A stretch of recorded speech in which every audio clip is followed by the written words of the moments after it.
ഇവിടെ ഇല്ല മാവ് വാഴകള് ഇതൊക്കെ ഒരു 10-25 കൊല്ലമെങ്കിലും കുട്ടനാട്ടിലെ കൃഷി എനിക്ക് ശീലമുള്ള ജോലിയാണ്.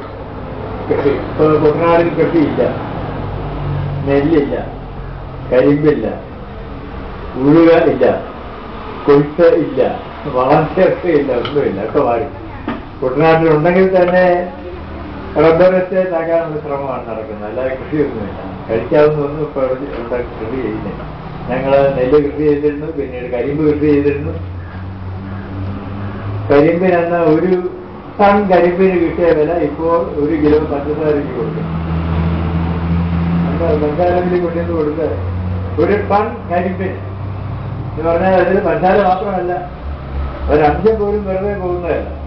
പശുക്കൾക്ക് ആഹാരം, എത്ര ജീവജാലങ്ങൾക്ക് ആഹാരം, എത്ര പേർക്ക് അതിൽ നിന്നൊക്കെ പോകട്ടെ, അതിനെല്ലാം കൂടി കൊടുത്തിരുന്ന വില ഇപ്പോൾ 1 കിലോഗ്രാം പഞ്ചസാരയ്ക്ക് കൊടുക്കണം. ഇപ്പൊ കൃഷി ഇല്ലാതെയായി പിന്നെ എന്താ പറയാ, ഒന്നുമില്ല. ഇതൊക്കെ എനിക്ക് വളരെ ഇഷ്ടമാണ്. വളരെ ഇംഗ്ലീഷുകാർ പറയില്ല, അറ്റവും അത് വീട്ടിൽ ചെന്നപോലെ ഒരു സന്തോഷം ഉണ്ടാകും. അത് എനിക്കിഷ്ടമാണ്. ഞാൻ സ്കൂളിൽ പഠിപ്പിച്ചിട്ടുണ്ട്. കുട്ടികളെ സ്കൂളിൽ പഠിപ്പിച്ചിട്ടാണ് ഞാൻ പിന്നീട് MA എടുത്ത് കോളേജിലൊക്കെ പോയത്. അതുകൊണ്ട് ഈ സ്കൂൾ കുട്ടികളുടെ ഒരു സൗഹൃദം എനിക്ക് വളരെ ഇഷ്ടമാണ്. കുട്ടികളെ പഠിപ്പിക്കുന്നത് ഇഷ്ടമാണ്. ചിലപ്പോൾ മുതിർന്നവരെ പഠിപ്പിക്കുന്നതിനേക്കാൾ നല്ലത് കുട്ടികളെ പഠിപ്പിക്കുന്നത് അല്ലേന്ന് തോന്നാറുണ്ട്. എന്നാൽ മുതിർന്നവരിടക്കിടയ്ക്ക് ഇങ്ങനെ ചെറിയ കല്ല് വെച്ചുകൊണ്ട് ഇങ്ങനെ എത്തുന്നത് എനിക്ക് കാണാം. ക്ലാസ്സിലൊക്കെ ഇങ്ങനെ ചെയ്യാം, അടുത്തിരിക്കുന്നവരുടെ വഴിയിലേക്ക് വിളിക്കാം. കൊച്ചുകുട്ടികൾ ഇപ്പോൾ ആരംഭിച്ചതെന്ന് എനിക്കറിയില്ല. ഞാൻ പഠിപ്പിക്കുന്ന കാലത്ത് 10-80 കൊല്ലം മുൻപ് അതില്ല ഇങ്ങനെയുള്ള ഏർപ്പാട്. കുട്ടികൾ നമ്മൾ അങ്ങോട്ട് വാത്സല്യമായി അവരോട് ഇടപെട്ട ഇരട്ടി വാത്സല്യമായിട്ട് ഇങ്ങോട്ട് ഇടപെടും. എൻ്റെ ഒരു കുട്ടി ഒരിക്കല് ഇപ്പൊ കൈ കടിച്ചു, 2-3 പറഞ്ഞിട്ട് കൈ കടിച്ചില്ല. എനിക്ക് ദേഷ്യം വന്നാൽ അടി തരിക വേണ്ടത് എന്ന് പറഞ്ഞു. തലശ്ശേരിയിൽ വെച്ചാണ് ആ കുട്ടി കൈ കടിക്കുന്നുണ്ട്. അത് കഴിഞ്ഞാൽ കോളേജ് അടച്ച ഡിപ്പാർട്ട്മെന്റ് എല്ലാം അടച്ചു പോകുന്നതിന് മുൻപ് ഈ കുട്ടി എൻ്റെ അടുക്കൽ ഇങ്ങനെ ഒന്ന് ചോദിച്ചു, സാറിന് എന്നെ അടിക്കണമെന്ന് തോന്നിയില്ല, ഒന്ന് അടിച്ചോളൂ എന്ന് പറഞ്ഞിങ്ങനെ അടിച്ചോളൂ. അത് എല്ലാവരും ദേഷ്യത്തിലും അവര്, എന്നാലും സാറിനെ ഇങ്ങനെ അടിക്കണമെന്ന് തോന്നിയിട്ട് അടിക്കാതിരുന്ന എനിക്കൊരു പാപമാണ്. ആ കുട്ടിയുടെ നിഷ്കളങ്കത, ആ കുട്ടിയുടെ സ്നേഹം, ആ കുട്ടിയുടെ ഗുരുത്വം, ആ കുട്ടിയുടെ മനുഷ്യത്വം, ശുദ്ധി, ഇത് എത്ര അവാർഡ് കൊടുത്താലും മതിയാകും, എത്ര പുരസ്കാരം കൊടുത്താലും ഇതിന് ചെയ്യാറുണ്ട്. അതുകൊണ്ട് എനിക്ക് ഇഷ്ടമാണ്, ഒക്കെ ഇഷ്ടമാണ്. വെറുതെ എഴുതി ആകെ മനസ്സിലാക്കിയത് മനുഷ്യനാകുക എന്നുള്ളതാണ് ഏറ്റവും വലിയ സിദ്ധി. ഞാൻ നമ്പൂരിയാണ്, അല്ലെന്ന് പറഞ്ഞിട്ട് എന്താ കാര്യം? ഞാൻ ശാന്തിക്കാരനായിരുന്നു. 3 കൊല്ലം ഞാൻ ശാന്തി കഴിച്ചു. നമ്പൂരിയാണ്, അല്ലെന്ന് പറഞ്ഞിട്ട് കാര്യമില്ല. ഞാൻ നമ്പൂരിയാണ്, ശാന്തി കഴിച്ചിരുന്നു. നമ്പൂരിയാരുടെ വേദം, പഴയ വേദത്തിൽ പറയുന്ന ഒരു വാക്യം, ഞാൻ വേദം ഉദ്ധരിക്കുന്നില്ല, ഉദ്ധരിച്ചാലും ഒന്നുമില്ല. അതിന്റെ അർത്ഥം ആദ്യം മനുഷ്യനാകുക, പിന്നെ ദൈവമാകാൻ ശ്രമിക്കുക. ഇവിടെ പ്രാർത്ഥന നിങ്ങൾ കേട്ടു, മന്ദിര പ്രാർത്ഥന. ആരുടെ പേരിലാണോ ഈ സ്കൂൾ നിലകൊള്ളുന്നത്, ആ വിവേകാനന്ദ സ്വാമികളുടെ സങ്കല്പം പരിപൂർണമായിട്ട് ആവഹിച്ചിട്ടുള്ള സുന്ദരമായ ഒരു പ്രത്യേക മതത്തിന്റെ, ഒരു പ്രത്യേക സമുദായത്തിന്റെ അല്ല, വിവേകാനന്ദ സ്വാമികളുടെ ഈശ്വര സങ്കല്പം അതിമനോഹരമായിട്ട് ആവിഷ്കരിക്കുന്ന ഒരു ഗാനമാണ് ഇവിടെ ഈശ്വര പ്രാർത്ഥനയായിട്ട് ചോദിച്ചത്. ദൈവമാകാൻ ശ്രമിക്കുക, ദൈവത്തെ അവനവനെ സൃഷ്ടിക്കുക. മനോഭാവ ജനയാ ദൈവം ജനം എന്ന വേദവാക്യമാണ്. ആദ്യം മനുഷ്യനാകുക, പിന്നീട് ഈശ്വരനാകാൻ ശ്രമിക്കുക.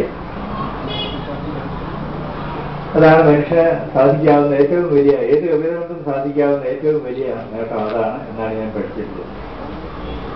അതുകൊണ്ട് തന്നെ ഈ പുരസ്കാരം സ്വീകരിക്കുമെന്ന് ചോദിച്ചപ്പോൾ, ഇവിടെ വന്ന് ഈ അന്തരീക്ഷമൊക്കെ കണ്ടപ്പോൾ ഇത് സ്വീകരിക്കാതിരുന്നാൽ ഞാൻ എത്ര എന്താ പറയേണ്ട ജന്തു, മനുഷ്യനിൽ താഴ്ന്ന ജന്തുവായി പോകുമായിരുന്നു എന്ന് ഞാൻ അത്ഭുതപ്പെടുകയാണ്. വരാതിരുന്നിരുന്നെങ്കിൽ എത്ര മോശമായിരുന്നു.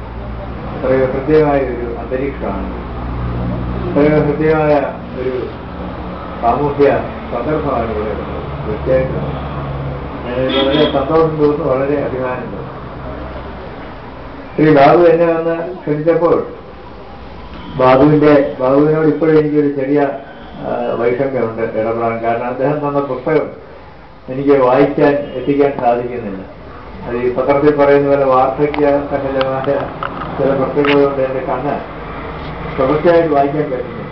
കാഴ്ചയൊക്കെ ഉണ്ട്, കാഴ്ചയ്ക്ക് കുഴപ്പമില്ലെങ്കിലും തുടർച്ചയായിട്ട് വായിക്കാൻ പെട്ടെന്ന് വായിക്കുന്നില്ല. അത് വായിക്കാൻ എനിക്ക് സാധിക്കുന്നു. അപ്പോൾ ഇവിടെ വന്നപ്പോൾ ഞാൻ പ്രകാശനം ചെയ്യേണ്ട ഒരു പുസ്തകം ശ്രീ ഹംസ എന്നെ കാണിച്ചു. അതും എനിക്ക് ഇന്നലെ കിട്ടിയാലും വായിക്കാൻ സമയമെടുക്കും, വളരെ ധാരാളം സമയമെടുക്കും. എനിക്ക് വായിക്കാൻ സാധിച്ചിട്ടില്ല. വായിക്കാതെയാണ് ഞാനതിൻ്റെ സത്യം വേണ്ടേ പറയാം, വായിക്കാതെയാണ് ഞാനതിൻ്റെ പ്രകാശനം ചെയ്യുന്നത്. പക്ഷേ ഹംസയുടെ ആ സ്ഥലം എനിക്കറിയാം. പാട്ടറ എന്ന പ്രദേശം ഞാൻ വളരെ മുൻപ് അവിടെ പോയിട്ടുണ്ട്. ആ പ്രദേശത്തെക്കുറിച്ച് എനിക്കൊരു ധാരണയുണ്ട്.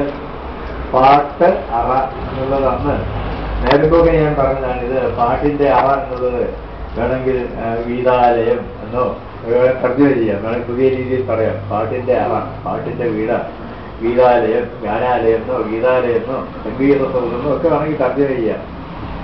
പക്ഷെ അന്ന് പറഞ്ഞത് സത്യമാണെന്ന് ഇപ്പൊ അദ്ദേഹം തെളിയിച്ചിരിക്കുകയാണ്. അദ്ദേഹം പാട്ടുകളുടെ സംഗീതസാന്ദ്രമായ കവിതകളുടെ ഒരു സമാഹാരം പുസ്തകമായിട്ട് ഇറക്കുക മാത്രമല്ല എന്നെ കൊണ്ട് പ്രകാശനം ചെയ്യിക്കാനും അദ്ദേഹം തയ്യാറായിരിക്കും. അപ്പൊ അന്ന് പറഞ്ഞ് ഒരു വാക്ക് പിഴയ്ക്കാതെ സത്യമായത് എനിക്ക് വളരെ സന്തോഷം. പിന്നെ എന്നെ ക്ഷണിക്കാനുള്ളത് ശ്രീ ബാഹുലേയനാണ്. ബാഹുലേയൻ എനിക്ക് 3 വർഷം ഏറ്റവും അധികം കടപ്പെട്ട വ്യക്തിയായിരുന്നു, മനുഷ്യൻ എന്ന് പറഞ്ഞു.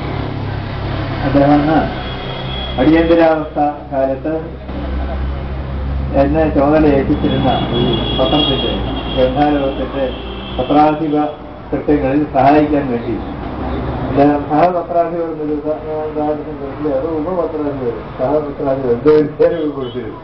പേരൊന്നും സാരമില്ല.